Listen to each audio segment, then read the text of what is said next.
আসসালামু আলাইকুম প্রিয় আপু ভাইয়েরা, কেমন আছেন সবাই? আশা করি যে যেখানে আছেন ভালো আছেন, সুস্থ আছেন এবং নিরাপদে আছেন। আলহামদুলিল্লাহ, আমরা আল্লাহর রহমতে ভালো আছি। নতুন আরও একটা ভিডিওতে আপনাদেরকে স্বাগত জানাই। বলছি আমি সুমাইয়া, রায়েরবাগ, ঢাকা থেকে। নতুন একটা দিন, নতুন একটা ব্লগে সবাইকে স্বাগত জানাই। সকালে ঘুম থেকে উঠলেই শুরু হয় চিন্তা, কি করব, কোথা থেকে শুরু করব, কি কাজ করব। আর এই যে সকালে প্রতিদিন এই কাজটা তো থাকেই। বেসিং এরিয়া, তারপর হচ্ছে সিঙ্ক এরিয়া, চুলার আশপাশ, চুলা সব কিছুই কিন্তু মুছতে হয়। সকালে ঘুম থেকে উঠেই এই কাজগুলো মাস্ট বি করতেই হয়। রাতে যতই ধুয়ে মুছে রাখি না কেন, সকালে ঘুম থেকে উঠলেই এই কাজগুলো আবার করতে হয়। তো এই কাজগুলো তো আমাদের প্রতিদিনেরই কাজ। আর এই যে আমরা প্রতিদিন একই কাজ ঘুরে ফিরে দেখাই। তো আমাদের যেহেতু লাইফস্টাইল ব্লগ, এই কাজ ছাড়া আমাদের আর কিছুই দেখানোর নেই। ঘুরে ফিরে একই কাজই করি সংসারে, সেই কাজগুলোই দেখায়। যে চুলাটা দেখছেন, এই লোহার চুলা, এই চুলাটাও কিন্তু আমাদের অনেক পুরনো, অনেক দিন হয়ে গেছে। আমাদের সংসারের প্রায় জিনিস কিন্তু অনেক পুরানো। এই চুলাটা কিন্তু আমার খালামণিও ব্যবহার করেছে। তারপর ঢাকা আসার পরে খালামণি এই চুলাটা দিয়েছিল আম্মুকে, তারপরে আম্মু আর চুলা কেনে নাই, এটা দিয়েই আর কি চলছে। ঢাকা আসার পর থেকে দুটো জিনিসের জন্য খুব বিরক্ত লাগছে আর খুব বেশি দেখা যায়। এক হচ্ছে মাছি আর এক হচ্ছে তেলাপোকা। এত বিরক্তিকর, তেলাপোকার প্রভাব এত বেশি, চতুর্দিকে শুধু তেলাপোকা ঘুরছে আর দেখলে কেমন ঘিন ঘিন করে। আমাদের খুলনাতেও তেলাপোকা আছে, তবে এত বেশি নয়, এত বেশি এখানে তেলাপোকা চতুর্দিকে ঘুরছে, খুব বিরক্ত লাগে।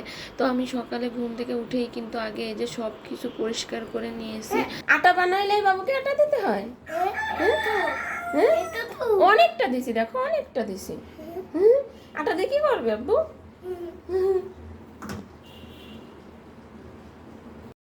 এখানে কিন্তু আমার বাবাটা এসে আটা নিয়ে গেল। তো আটা হচ্ছে প্রসেস করলেই আমার বাবাটাকে কিন্তু আটা দেওয়াই লাগে। যখনই রুটির জন্য আটা মথি না কেন, তো আমার বাবাটা কিন্তু এসে আটা নিয়ে যায়। সে হচ্ছে এটা দিয়ে খেলা করে, আটা দিয়ে খেলা করতে তার খুব ভালো লাগে। আর এখানে সকালে কি রান্না করব ভাবতে ভাবতে কিন্তু এই যে পরোটা তৈরি করে নিচ্ছি। পরোটা কিন্তু আমার ছোটো বোনের খুব পছন্দ। রুটি বানালে কিন্তু খেতে চায় না। তো আগের দিন রুটি তৈরি করেছিলাম, খেতে চায়নি। তো এর জন্য আজকে হচ্ছে পরোটা বানালাম। পরোটা খুব পছন্দ করে খায়। দেখা যায় রুটি বানালেও সেই রুটিকে আবার পরোটা তৈরি করে খায়। আমি কিন্তু এখানে অফ ক্যামেরায় পরোটাগুলো তৈরি করে নিচ্ছি। তারপর হচ্ছে এখন হচ্ছে এই যে পরোটাগুলোকে ভেজে নিচ্ছি। আমি কিন্তু ইদারিং হচ্ছে ট্রাইপড ছাড়াই কিন্তু ভিডিও করছি। আমার আপুরা দেখে হয়তো বুঝতে পারছেন ভিডিওর কোয়ালিটি কিন্তু অনেক খারাপ হচ্ছে আর ভিডিও কিন্তু সুন্দর হচ্ছে না। আমি কিন্তু ট্রাইপড ছাড়া ভিডিও করতে পারি না, তারপরেও কিন্তু ট্রাইপড ছাড়া ভিডিও করছি।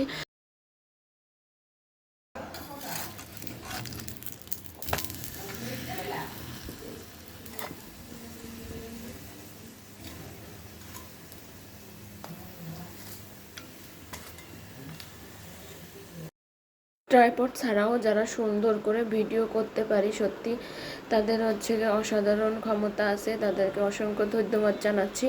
আমি ট্রাইপড ছাড়া একদমই ভিডিও করতে পারি না, যার জন্য ভিডিওর অবস্থা খুবই খারাপ। আমি জানি আমার আপু ভাইয়েরা ম্যানেজ করে নেবেন আর বুঝতে পারবেন। ভিডিও সুন্দর হচ্ছে না, আপনারা দেখেই বুঝতে পারছেন। কি করব বলুন, ট্রাইপড ছাড়া ভিডিও করতে গেলে এভাবে এঁকে বেঁকে নড়ে যাচ্ছে। কিছু করার নেই, যেহেতু আমি হচ্ছে খুলনা থেকে ট্রাইপডটা আনি নাই ঢাকাতে, তার জন্য আমার ট্রাইপড ছাড়াই ভিডিও করা লাগছে। আর ভিডিও অফ করতেও পারছি না, কারণ একটা অভ্যাস হয়ে গেছে, ভিডিও না দিলে একদমই ভালো লাগে না। প্রিয় প্রিয় আপু ভাইয়াদের সঙ্গে ভিডিও শেয়ার না করতে পারলে একদমই ভালো লাগে না, একটা নেশা হয়ে গেছে বলতে পারেন। আমি কিন্তু এখানে কিছু চিংড়ি মাছ ভিজিয়ে রাখছি। এখানে কিন্তু অনেকটা চিংড়ি মাছ, আর চিংড়ি মাছগুলো কিন্তু অনেক বড় বড় চিংড়ি, আর এই চিংড়িগুলো কিন্তু হচ্ছে বাগদা চিংড়ি। তো আব্বু হচ্ছে কালকে এই চিংড়িগুলো এনেছিল। আর চিংড়ি মাছ খেতে কিন্তু অনেক ভালো লাগে। তো এই চিংড়ি মাছগুলো হচ্ছে সব আমি একবারেই বেছে কুটে রেখে দেবো। আর যেগুলো রান্না করব তো সেগুলো তো রান্নাই করব। এখানে আব্বু কিছু কাল লটকন ফল এনেছিল, আর এই লটকন ফলগুলো খেতে কিন্তু খুবই মিষ্টি হয়েছে। লটকন ফলগুলো খুব ভালো পড়েছে, খুব মিষ্টি। তবে আমি কিন্তু খাই না, বোন খেয়েছে, তারপরে আমার ছেলে খেয়েছে, ওরা খেয়ে খুব মজা পেয়েছে। তো আমি কিন্তু এখানে যে বাবুকে এখন হচ্ছে কিছু লটকন ধুয়ে দিলাম, আর এখন কিন্তু এই যে ভেঙে ভেঙে দিচ্ছে বাবুকে। ও ভাঙতে পারছে না, এর জন্য আমি কিন্তু লটকনগুলো খুলে দিচ্ছি, আর ওকে একটু একটু খাইয়েও দিচ্ছি। বন্ধুরা, দূরে এবং কাছে যে যেখান থেকে আমার আজকের ভিডিওটা দেখছেন, সবাইকে অসংখ্য ধন্যবাদ। ভিডিওটা যদি একটু হলেও ভালো লাগে, প্লিজ একটা লাইক করে দিয়েন। আপনার একটা লাইক আমার ভিডিওটা আরও কিছু সংখ্যক মানুষের কাছে পৌঁছে দিতে সাহায্য করবে। আমি কিন্তু এখানে সব কিছু গুছিয়ে নিয়েছি, আর এখানে কিন্তু আমি যা যা রান্না করব সব নিয়ে নিয়েছি। আর এর পাশাপাশি কিন্তু আমি চিংড়ি মাছগুলো সব বেছে নিয়েছি। এখানে কিন্তু অনেকটা চিংড়ি মাছ ছিল, আর এগুলো কিন্তু আমি অনেকটা সময় নিয়ে সবগুলো বেছে নিয়েছি। আর যা রান্না করব সেগুলো এখানে নিয়ে নিয়েছি। আমি এখানে হচ্ছে দুন্দুল ভাজি করে নিচ্ছি। ধুন্দুল থেকে কতটা পানি বের হয়েছে দেখুন। আর এই ধুন্দুলই একমাত্র তরকারি যেটা থেকে এত পরিমাণে পানি বের হয়, আর কোনো তরকারিতে কিন্তু এভাবে পানি বের হয় না। আর ধুন্দুলেই একমাত্র এই যে প্রচুর পানি বের হয়, একটু পানি ছোঁয়ানো হয় না। তরকারি কিন্তু আগে থেকে ধুয়ে তারপর কুটায়, তারপরেও যে এত পানি কোথা থেকে আসে। অন্য সাইডে কিন্তু এখানে হচ্ছে আমি ঢেঁড়স রান্না করব চিংড়ি মাছ দিয়ে। তা আমি এখানে হচ্ছে কাঁচামরিচ আর পেঁয়াজ ভেজে নিচ্ছি হালকা করে। তারপরে এখানে কিন্তু আমি হচ্ছে মশলা দিয়ে দিয়েছি, রসুন, আদা আর হচ্ছে জিরা বাটা। আর এখন কিন্তু এই যে চিংড়ি মাছটাকে কষিয়ে নিচ্ছি সুন্দর করে। তারপর কিন্তু আমি হচ্ছে ঢেঁড়সটা কষিয়ে নেব। ঢেঁড়সটা কিন্তু তেলে ভেজে নিলে আরও মজা হয়, আর ঢেঁড়স রান্না কিন্তু খুব ভালো লাগে। আর আমার মায়ের পছন্দের খাবারটা হচ্ছে রান্না করছি। ঢেঁড়স রান্না মার কিন্তু অনেক পছন্দ, আর ঢেঁড়স রান্না করে খেতে কিন্তু আসলে অনেক মজা লাগে। অনেকে কিন্তু খায় না, ঢেঁড়সটা একটু বিজলা বিজলা লাগে, সেই জন্য ঢেঁড়সটা তেলে হালকা ভেজে নিলে কিন্তু বেশি মজা হয়। আমি কিন্তু এখানে ঢেঁড়সটা মশলার ভিতরে ভেজে নিচ্ছি সুন্দর করে শুকনা শুকনা। আর এই ঢেঁড়স রান্না কে কে খেতে পছন্দ করেন কমেন্টের মাধ্যমে অবশ্যই জানাবেন। আমার মায়ের খুবই পছন্দের একটা খাবার। আর এখানে কিন্তু হচ্ছে আমি এখন চিংড়ি মাছ ভুনা করে নেব। চিংড়ি মাছটাকে আমি অনেক সুন্দর করে কষিয়ে নিচ্ছি।